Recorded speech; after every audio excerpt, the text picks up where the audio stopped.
Hello and welcome to my YouTube channel. तो हम बात कर रहे थे रिग्रेशन मैट्रिक्स की और रिग्रेशन इवैल्यूएशन मैट्रिसेस की।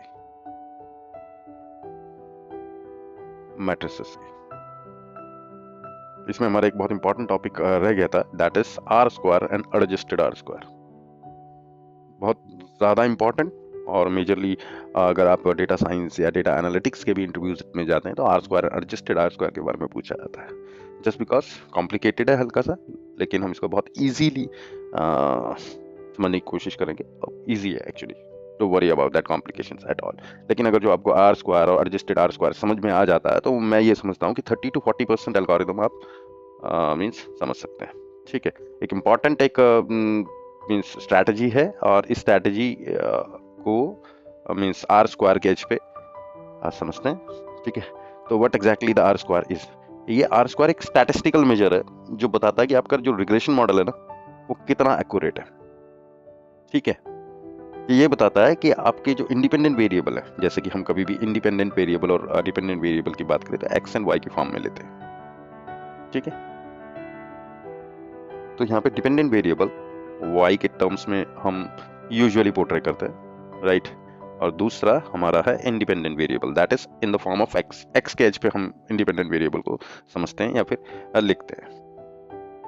ठीक है, तो हमेशा कभी भी मैं इंडिपेंडेंट वेरिएबल की बात करूं तो वो एक्स होगा और डिपेंडेंट वेरिएबल की बात करूं तो वो वाई होगा। Y here is also output in any model. Okay, तो एग्जैक्टली ये क्या बताता है? ये बताता यह है कि आपका जो इंडिपेंडेंट वेरिएबल है और डिपेंडेंट वेरिएबल में होने वाले चेंजेस को कितना परसेंटेज एक्सप्लेन कर पा रहा है। ठीक है, मींस कितने इसमें चेंजेस होंगे, एक्स में चेंजेस होंगे कुछ, let it be up and down और व्हाटएवर, उसमें कितना प्रोपोर्शनल वाई रहता है। गॉट माय पॉइंट और नॉट? ठीक है, एक एग्जांपल के तौर पे लेते हैं। लेट अस सपोज अगर r इक्वल्स टू 0.75 है, इसका मतलब है कि आपका जो मॉडल है वो 75% चेंजेस एक्सप्लेन कर पा रहा है।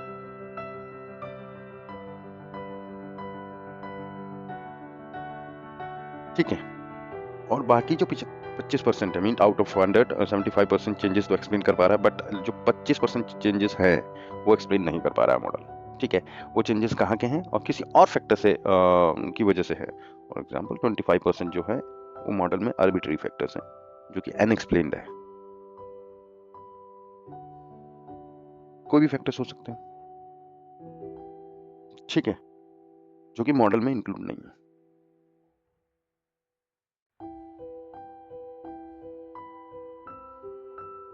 गॉट माय पॉइंट और नॉट? ठीक है, अगर हम फॉर्मूले की बात करें तो आर स्क्वायर का formula 1 minus sum of square of residual upon sum of square of total. Okay, अब यहाँ पे ऐसे समझ सकते हैं, ऐसे equals to sum of squares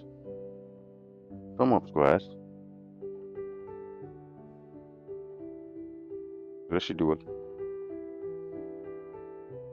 दूसरा sum of total will B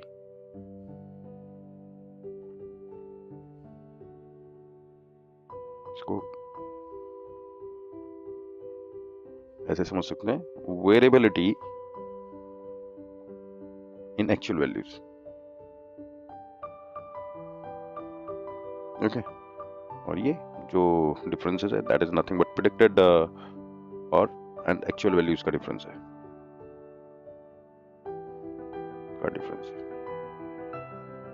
okay. अब इनकी प्रॉपर्टीज देख लेते हैं एक बार मेजरली। जो आर स्क्वायर की क्या प्रॉपर्टीज है? आर स्क्वायर की प्रॉपर्टीज है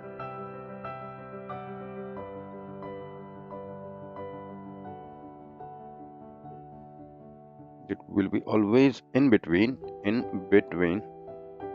0 to 1। ओके, अगर आर स्क्वायर इक्वल्स टू 1 है इट मीन्स परफेक्ट प्रेडिक्शन।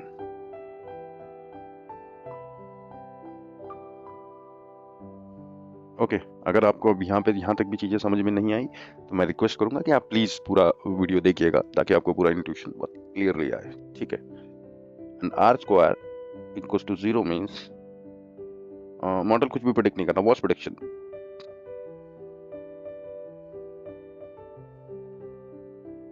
और you can say not the worst prediction, तो वर्ड ठीक नहीं रहेगा, यहाँ पे ये समझ सकते हैं as good as mean prediction, ठीक है। अब प्रॉब्लम कहाँ आती है इनमें सबसे पहले, और आर स्क्वायर की सबसे बड़ा ड्रॉबैक क्या है।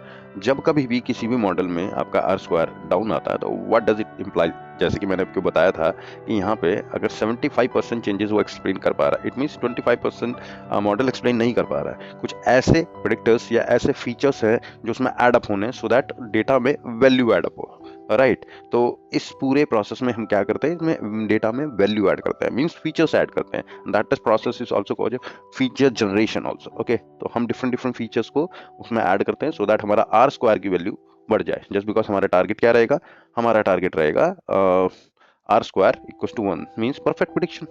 गॉट माय पॉइंट और नॉट, ठीक है। नाउ अगर इसमें प्रॉब्लम की बात करें, प्रॉब्लम की बात ये होती है कि जैसे जैसे आप फीचर्स को ऐड करते हैं, फीचर्स को डेटा में ऐड करना स्टार्ट करते हैं, तो आर स्क्वायर बढ़ना स्टार्ट हो जाता है। मीन्स अब इशू क्या आता है, जितने जितने फीचर्स ऐड करते रहोगे आर स्क्वायर बढ़ता रहेगा बढ़ता रहेगा बढ़ता रहेगा। लेकिन प्रॉब्लम यह है कि एक अब इस बात पे ये पॉइंट रेज होता है कि features whether they are important और नॉट, आर स्क्वायर बढ़ता ही रहेगा, ठीक है। अब ऐसे समझ सकते हैं कि जब कभी भी आप मॉडल में नए प्रेडिक्टर ऐड करते हैं या नए फीचर्स ऐड करते हैं, ठीक है, मैं दोबारा रिपीट करता हूँ, नए फीचर्स को ऐड करते हैं तो आर स्क्वायर इंक्रीज होता रहता है, ठीक है। आप इस केस में जो फीचर्स हो वो इंपॉर्टेंट हो या ना हो, वो वैल्यू ऐड कर रहे हो या ना कर रहे हो, लेकिन जो आर स्क्वायर की वैल्यू है वो बढ़ती रहती है। अब हमको पता कैसे चलेगा कि जो फीचर्स हैं वो इंपॉर्टेंट है या नहीं है। Got my point. अगर किसी मॉडल में कोई वैल्यू एडिशन करना है हमको, it is like adding features. और अगर इस बात को हम ऐसे बोलें कि हमको कोई इंफॉर्मेशन और ऐड करनी है सो दैट हमारा 75 से 100% हो जाए, मीन्स 25% जो कि चेंजेस मॉडल प्रेडिक्ट नहीं कर पा रहा है या चेंजेस को एक्सप्लेन नहीं कर पा रहा है, तो 25% जो वैल्यू हम ऐड कर रहे हैं डेटा में, that is also called feature generation, ठीक है। उस केस में आर स्क्वायर बढ़ता तो रहता है, बट द फीचर्स की जो इंपॉर्टेंस है, means whether the feature are important और नॉट, आर स्क्वायर बढ़ता रहता है। गॉट माई पॉइंट और नॉट। अब चीजें यहाँ पे प्रॉब्लम ये आती है कि हमें कैसे पता लगेगा कि जो फीचर्स हैं कौन से इंपॉर्टेंट हैं और कौन से नहीं, ठीक है। तो इस केस में नया एक पॉइंट ऑफ कंसिडरेशन आता है जो कि है एडजस्टेड आर स्क्वायर, ओके। अब एडजस्टेड आर स्क्वायर का सिंपल सा थॉट प्रोसेस है, the R square equals to 1 minus R square, ये आर स्क्वायर, ठीक है, that is adjusted R square. यहाँ पे मान के चलो this will be n minus 1 divided by n minus p minus 1, ठीक है, where n is number of samples, okay, and p is number of features. Features means columns. तो simple सा thought process. अभी भी आपको ये बात समझ में नहीं आई तो मैं आपको बता देता हूँ, दोबारा एक्सप्लेन कर देता हूँ। एक कभी भी डेटा में अगर आर स्क्वायर डाउन है, what we need to do, we need to add much more information to it. जैसे कि मैंने अभी आपको बताया कि 75% इस केस में, let us suppose R equals to 0.75 है, तो इट मीन्स मॉडल का 75 चेंजेस एक्सप्लेन कर पा रहा है, लेकिन 25% चेंजेस ऐसे हैं जो मॉडल में इंक्लूड नहीं है, तो हमको इंक्लूड करना है। It means that we need to add more information to the particular data, ठीक है। लेकिन जब डेटा में कोई भी आर्बिट्ररी फीचर्स हम ऐड करते हैं तो जो आर स्क्वायर है, ठीक है, वो बढ़ना स्टार्ट हो जाता है। लेकिन इशू ये है whether they are means whether the columns और फीचर्स आर इंपॉर्टेंट और नॉट, आर स्क्वायर बढ़ता रहता है।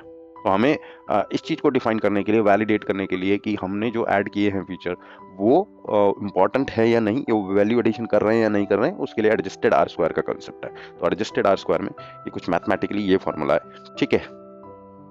अब और इसको कर देते हैं एडजस्टेड आर स्क्वायर, ठीक है ना।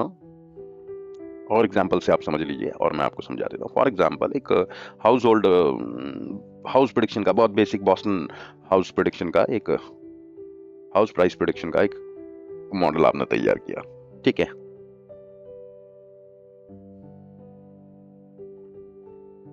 उसमें इनिशियली आपने सिर्फ जो कॉलम थे, जो सिर्फ मान के चलिए स्क्वायर फुटेज को लिया, तो आपका आर स्क्वायर आया 0.65। नाउ अगर आप स्क्वायर फुटेज प्लस बेडरूम को भी ऐड करते हैं तो आपका आर स्क्वायर आता है, हाइपोथेटिकली बता रहा हूँ, 0.67। Means now with the addition of new variable और न्यू कॉलम आर स्क्वायर आपका बढ़ रहा है। अब तीसरे केस में और ले लेते हैं, square footage plus 10 more variables और फीचर्स, आर स्क्वायर आता है आपका 0.69। ऑब्वियसली नाउ तुम्हारी आर स्क्वायर जो है वो बढ़ गया, it means that is close to 1, क्योंकि हमको 1 मीन्स परफेक्ट प्रेडिक्शन, राइट। लेकिन अगर हम एडजस्टेड आर स्क्वायर को यहाँ पे कैलकुलेट करें, एडजस्टेड आर स्क्वायर की वैल्यूज आएंगी, तो late us suppose adjusted R1 for model 1, ये मॉडल 1 ले लो, मॉडल 2 ले लो और ये मॉडल 3 ले लेते हैं, ठीक है। तो एडजस्टेड R1 मॉडल 1 के लिए रहेगा 0.64, adjusted R square for model 2 अगर मान के चलें लेट इट बी 65, लेकिन एडजस्टेड आर स्क्वायर मॉडल 3 के लिए 0.63 आएगा। यहाँ से क्लियरली डिफाइंड होता है कि जो हमारा मॉडल है, मान के चलें कि ये वाला मॉडल जो है मॉडल 2 वो बेस्ट मॉडल है, राइट। कि डिस्पाइट मॉडल 3 में हमने ज़्यादा वेरिएबल ऐड किए हैं, फिर भी जो एडजस्टेड आर स्क्वायर है वो 0.65 सबसे ज़्यादा इसमें आ रहा है। It means model 2 is the best model, बल्कि हमने जो मॉडल 3 में ज़्यादा वेरिएबल्स ऐड किए, राइट। ज़्यादा वेरिएबल से मतलब ज़्यादा वैल्यू ऐड करने का हमने सोचा, फिर भी हमारा 0.63 आया, ऑल्दो आर स्क्वायर यहाँ पे बढ़ा है, ठीक है। अब यहाँ पे बहुत इंपॉर्टेंट पॉइंट है जो कि कंसिडरेशन में है, होप अब बहुत क्लियर इंट्यूशन मिल रहा होगा आपको। तो यहाँ पे इंपॉर्टेंट पॉइंट है जो मैं अभी तक एक्सप्लेन करता आया हूँ कि जो आर स्क्वायर है वो हमेशा बढ़ता है, means increases on every feature addition, but if we talk about adjusted R square increases only when you add useful variables, right। अब एडजस्टेड आर स्क्वायर तभी बढ़ेगा जब कोई एक वैल्यूबल वेरिएबल को आप ऐड करते हैं डेटा के साथ, ठीक है। Now when to use what, अब जब आर स्क्वायर, इसका मतलब हर जगह आर स्क्वायर को या एडजस्टेड आर स्क्वायर को ही नहीं हम लेंगे। हमेशा ध्यान रखिएगा जो सिंपल मॉडल होंगे, सिंपल मॉडल्स में R square need to be used, okay. और जहां पे मल्टीपल वेरिएबल होंगे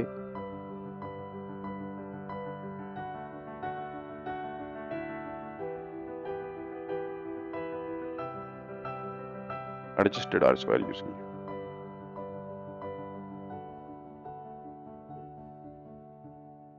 गॉट माय पॉइंट और नॉट?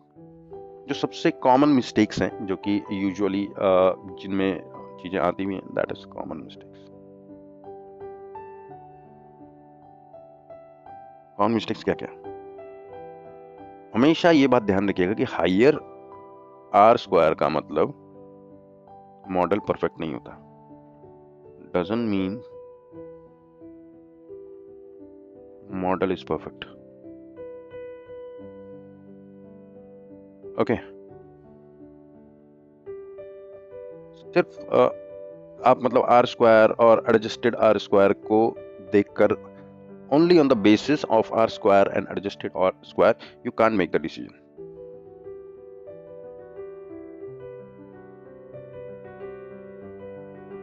Okay, आपकी कुछ लास्ट वीडियो थी उसमें हमने बात किया था RMSE and MSE MAE means mean absolute error, mean square error, root mean square error, इनको भी कंसिडरेशन करना है, to be checked along with it, along with R square and adjusted R square. ठीक है, कुछ प्रो टिप्स रहेंगी इसमें, means जो हमेशा आप कह सकते हो कि यूजफुल टिप्स हैं.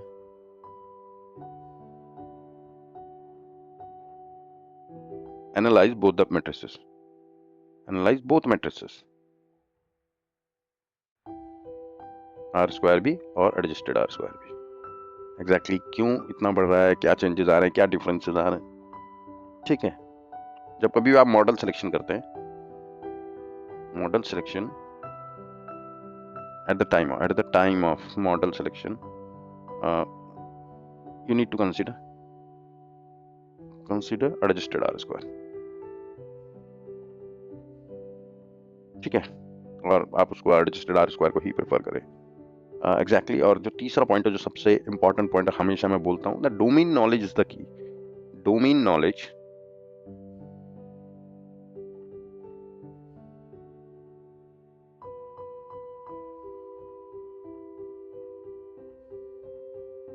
जब कभी भी आपको आर स्क्वायर और एडजस्टेड आर स्क्वायर को इंटरप्रिटेट करना हो, तो you should also consider domain knowledge. Okay, then only you need to take the decisions. सबसे इंपॉर्टेंट जो पॉइंट ऑफ कंसिडरेशन है और बहुत most frequently asked question is what if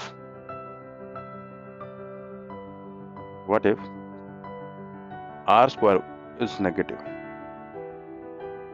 ये इंटरव्यूज में मेजरली पूछा जाता है कि R square negative, what does it means, what does R negative, अगर आपकी वैल्यू कोई आ रही है तो इंटरप्रिटेट क्या करता है. ठीक है, ऐसा नहीं है कि इम्पॉसिबल है. जस्ट बिकॉज हमने 0 to 1 के रेंज में R square को रखा है, it doesn't means it's a rare scenario, but a practical scenario.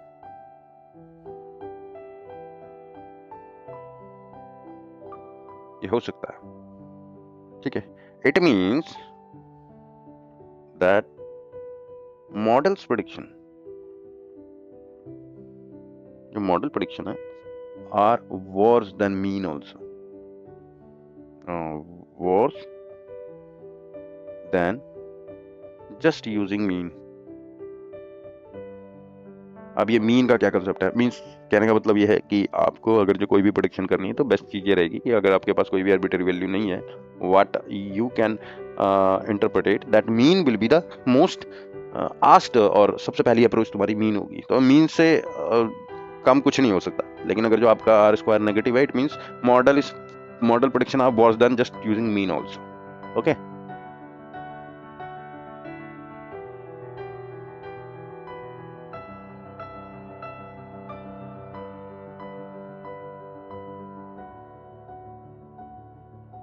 Common causes हैं इसके.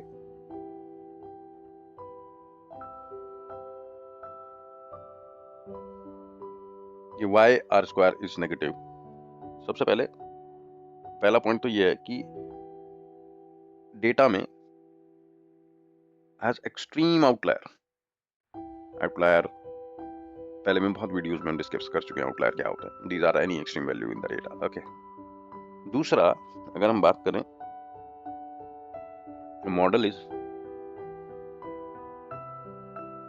Completely misspecified. ओके, तीसरी अगर हम बात करें, तो रॉन्ग टाइप ऑफ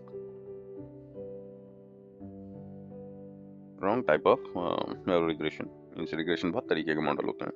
आपने जो सिलेक्शन किया है रिग्रेशन का एल्गोरिथम का, वही गलत होगा और your particular data. Okay, now चौथा, मतलब ये सिर्फ एक केसेस है, इसके अलावा बहुत सारे केसेस होते हैं. मेजरली कंसिडरेबल केसेस हैं जिनके भी पे हम बोल सकते हैं कि R2 और R स्क्वायर को, sorry about that's pronunciation, R2 में मेजरली बात बोल देता हूँ. तो R स्क्वायर की बात करें हम, तो ठीक है, बात करते हैं फीचर्स की. Features has no relationship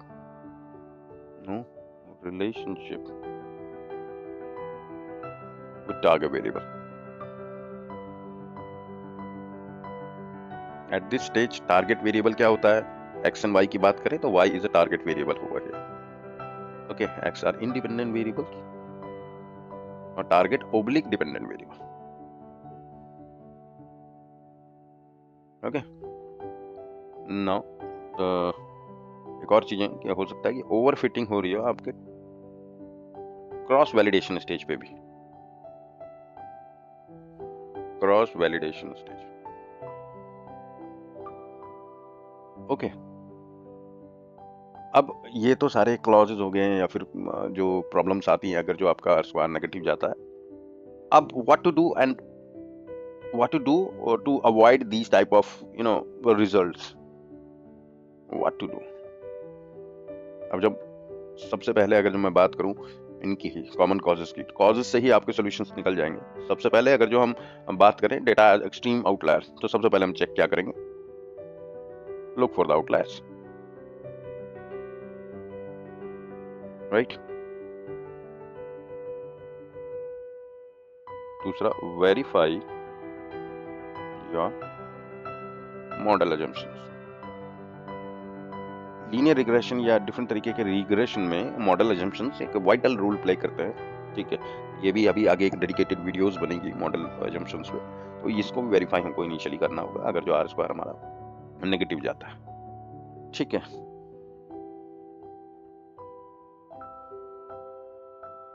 right. Simpler model first. सबसे पहले सिंपल मॉडल की तरफ जाएं. ठीक है, इसमें बेसलाइन मॉडल्स आप बना सकते हैं इनिशियली, मीन से रिलेटेड मॉडल्स भी बना सकते हैं. ठीक है, ensure you are using the right type of regression models. ये ध्यान दीजिएगा कि आप इंश्योर कीजिएगा कि आप right type of regression model use कर रहे हैं. ठीक है, और बहुत सारी चीजें, फॉर एग्जांपल एक क्लॉज ये भी लिख सकते हैं कि अगर आपको ये भी इंश्योर करना पड़ेगा, कंसीडर इफ योर फीचर्स जो कि आप ऐड करोगे आर स्क्वायर को बढ़ाने के लिए actually relate to what you are predicting.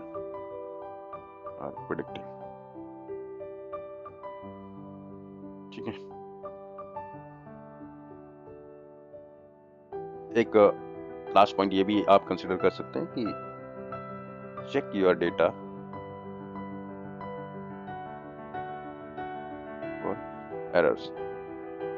Okay, different के फ्लॉज होते हैं डेटा के. मैंने बहुत सारी वीडियोस में ईडीए के एक प्लेलिस्ट डेडिकेटेड बनी हुई है, उसमें आप चेक कर सकते हैं क्या क्या फ्लॉज होते हैं, मिसिंग वैल्यूज, आउटलायर्स. इन सारी चीज़ों को आपको दोबारा रिपीटेटिवली चेक करना पड़ेगा so that you can you are able to execute और इम्प्लीमेंट द मॉडल परफेक्टली. तो यहाँ पे आपका R square, adjusted R square जो है कंप्लीट होता है. Hope you have enjoyed this lesson और session. Okay, thank you for watching and thanks for subscribing. Please do share. Thank you very much.